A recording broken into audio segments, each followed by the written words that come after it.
The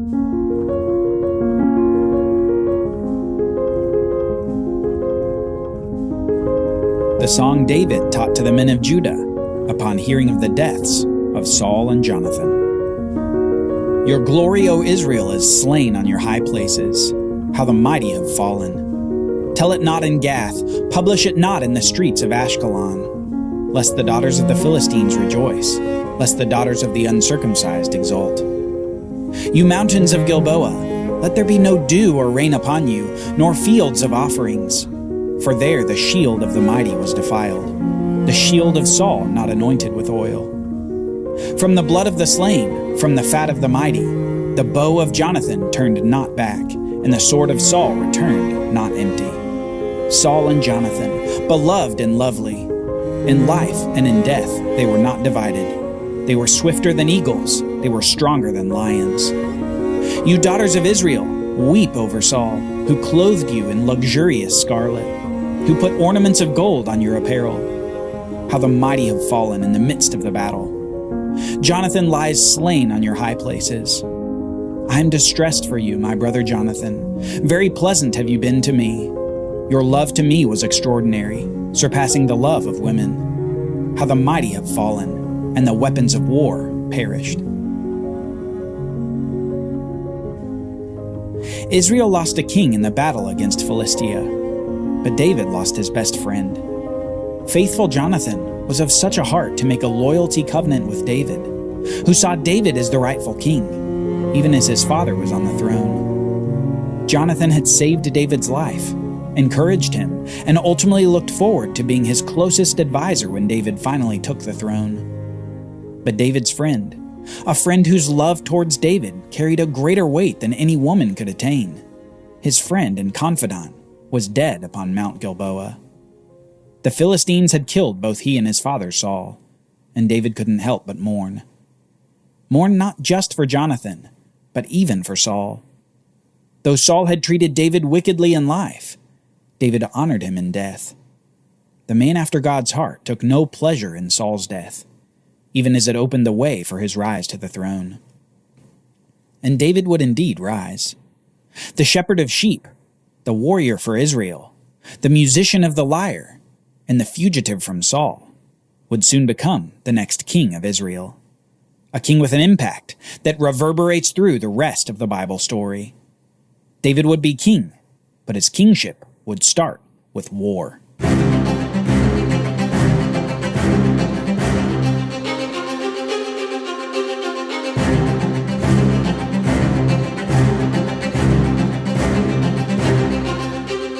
The fighting began soon after David was anointed as king in Judah.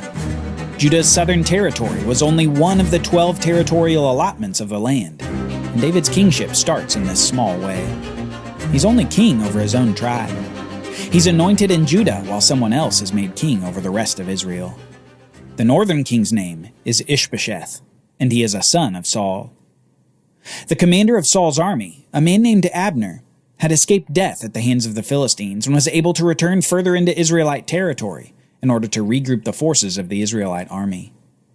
But as part of this process, he needed continued authority to lead the forces. Apparently, he saw opportunity to retain his position of leadership and influence by aiding Saul's son Ishbosheth to assume the throne after the death of his father. These two thrones, David's in Judah and Ishbosheth's in the land of Israel, are at war. A war with Israelites killing Israelites and a battle over leadership. On one side is God's anointed king, and on the other is Ishbosheth, a leader shown to be impotent in the face of David's inevitable rule. We read this in 2 Samuel chapter 3. There was a long war between the house of Saul and the house of David, and David grew stronger and stronger, while the house of Saul became weaker and weaker.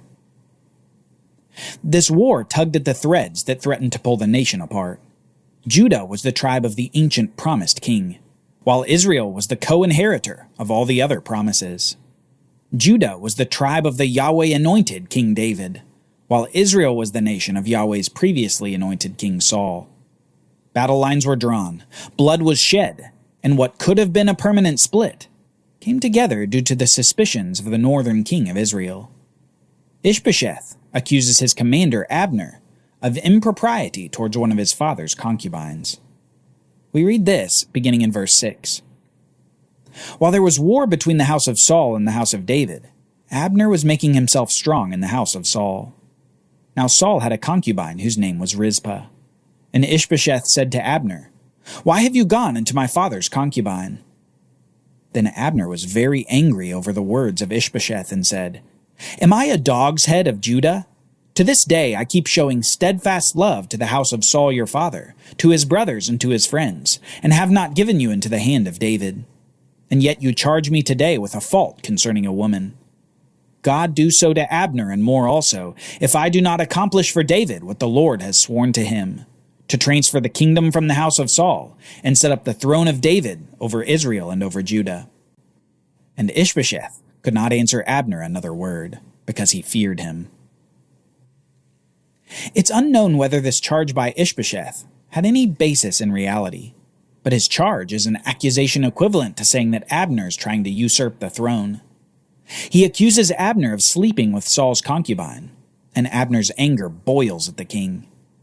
Either he was caught in his scheming, or he was faithful and loyal, being accused of a heinous act of treason. In any case, Abner replies with words that would spell the end of Ishbosheth's reign. He essentially says, "Am I a traitor?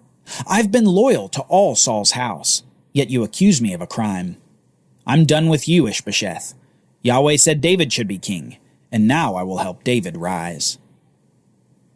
Even in the potentially false accusations of a weak king, God is working to bring David to rule over all Israel. Soon Abner sends messengers to David, and they arrange a meeting between the two men. The commander of Israel's army is coming to meet with the king of Judah. Before he arrives, however, he has a meeting with the elders of Israel to advise them on what's about to happen. He says that David will indeed be king over all of them. And rather than resisting, Israel seems ready for this war to conclude and for the reign of Ishbosheth to come to a swift end. Apparently, Ishbosheth wasn't a very good king at all. Next at this meeting between the two men, Abner promises this to David. He says, "I will arise and go, and will gather all Israel to my lord the king, that they may make a covenant with you, and that you may reign over all that your heart desires." So David sent Abner away, and he went in peace. You can imagine the exhales of the people in the room as Abner left their presence. The long war was finally coming to a close. It had been 7 years since David began reigning as king over Judah, and now he was about to reign over all Israel. Thanks to Abner, peace would finally be achieved. Well, maybe. Soon after Abner leaves the presence of the king, one of David's commanders comes in the room, livid at what he's heard from the others. David allowed their enemy to go away in peace? The commander, named Joab, says this to David, "What have you done? Behold, Abner came to you. Why is it that you have sent him away so that he is gone? You know that Abner the son of Ner came to deceive you, and to know your going out and your coming in, and to know all that you are doing." Joab claims that Abner was no more than a spy and a deceiver, hoping to know the ways of David's house and his army to find a strategic weakness. He's angry that David has accepted this man's peace, and Joab leaves the king's presence. But soon, this commander does something behind the back of the king. We read this in verse 26. When Joab came out from David's presence, he sent messengers after Abner, and they brought him back from the cistern of Sirah. But David did not know about it.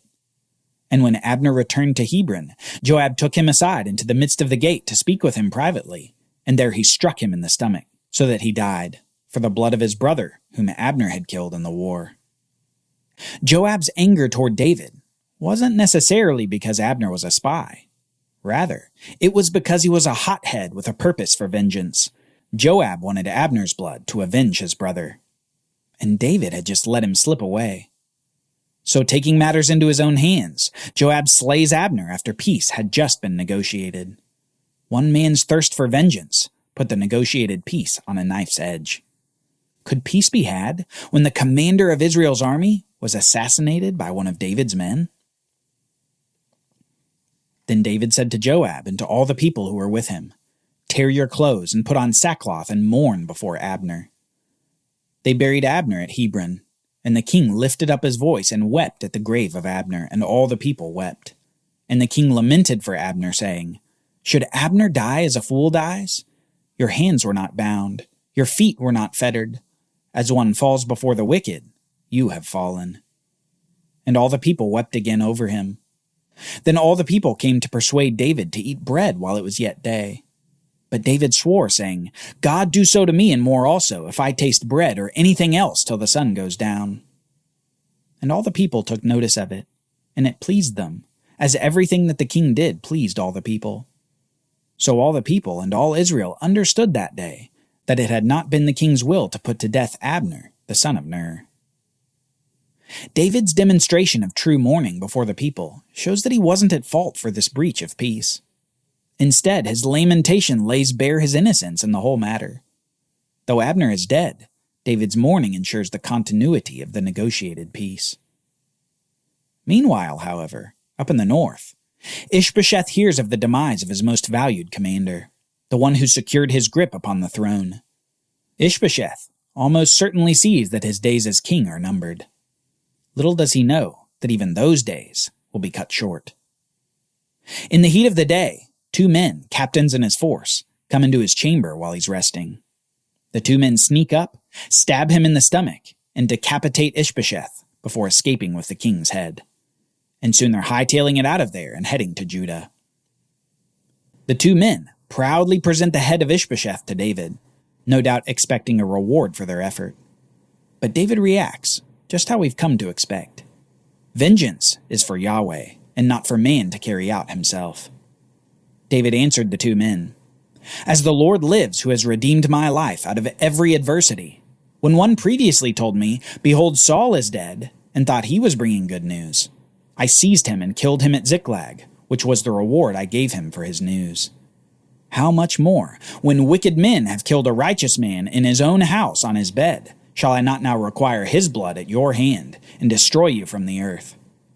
And David commanded his young men, and they killed them and cut off their hands and feet and hanged them beside the pool at Hebron. But they took the head of Ishbosheth and buried it in the tomb of Abner. The man after God's own heart would not applaud the actions of wicked, ambitious men. Instead, he demands their blood in return for their murder of Saul's son, their former king. David himself had been given many opportunities to take out Saul, but he always trusted, not in his sword or his own power to achieve the kingship. David trusted in Yahweh. Yahweh would deliver the kingdom to him. Yahweh would remove the roadblocks. Yahweh, the king over everything, was sovereign and powerful. Yahweh is the God who writes history through the free decisions of people, usurping their intentions and accomplishing his own purposes. Through this war, through Abner, and through Ishbosheth, God had paved the way for a new united kingdom in Israel. David's reign is about to begin.